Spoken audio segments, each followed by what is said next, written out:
Cheikh El Hadj Malick radiallahu taala anhu daan na wax ni bu ngeen ma laajoon ban sant laa koy jox ma ni leen njuuy waaw mais yàlla mu sant njuuy moo jekk ci moom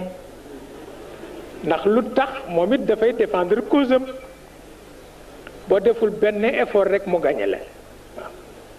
moo tax foog nga def effort bu bëgg de xuloog moom layoog moom li taxoon sunu mbokk chrétien yi di bëgg taañaanal bëgg ko sax bàyyi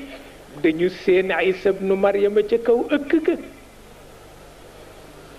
ak ni Isa toll ci yàlla mu bàyyi kook ay noonam ñu yóbbu ko ca ëkk ga waaw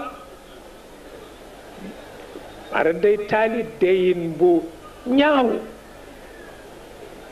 ñu ni nag lu ko sabab ñu ni ku xamul lañu négocier ñoom ñaar doo ko mën a firi waaw doo ko mën a firi ndax yàlla bu dee bés bu ne nga gis gor gu mu bàyyi ñu def ko musiba mu am ay yonent gisuloo kenn kuñ ci def musiba nga xam ni nag du góor gu sérieux parce que bu dee góor gu sérieux nag lu mu teg gor yi war ko teg yonent yi waaw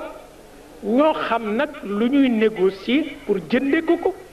Isa la mu négocier pour jënde ko mooy ku ko yaakaar janna waaw te ki dee yëgatul lu metti waaw oto yooyu mag ñi dañ ko xamoon pire Cheikh El Hadj Malick di wax ni bu ngeen ma laajee santam ma ni leen njuuy la sant njuuy loolu kenn ñeme na ko santale mag mu dëkk si pénc ci sax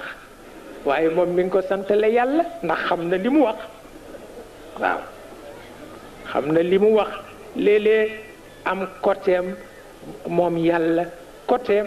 bu mu tudde ñàkk kersa ne ma ñàkk kersa ñàkk kersa googu nag ngay négocier wax na dëgg ku ñàkk kersa la parce que lu mu wax dëgg la lu mu def dëgg la ki nga xam ni nag lu mu wax dëgg la lu mu def dëgg la dootul mën a am kersa dafay ñàkk kersa boo dee mag ni moom yow itam da ngay ñàkk kersa waaw négocier ak moom ci biir ñàkk kersa lu ko mooy dara du dox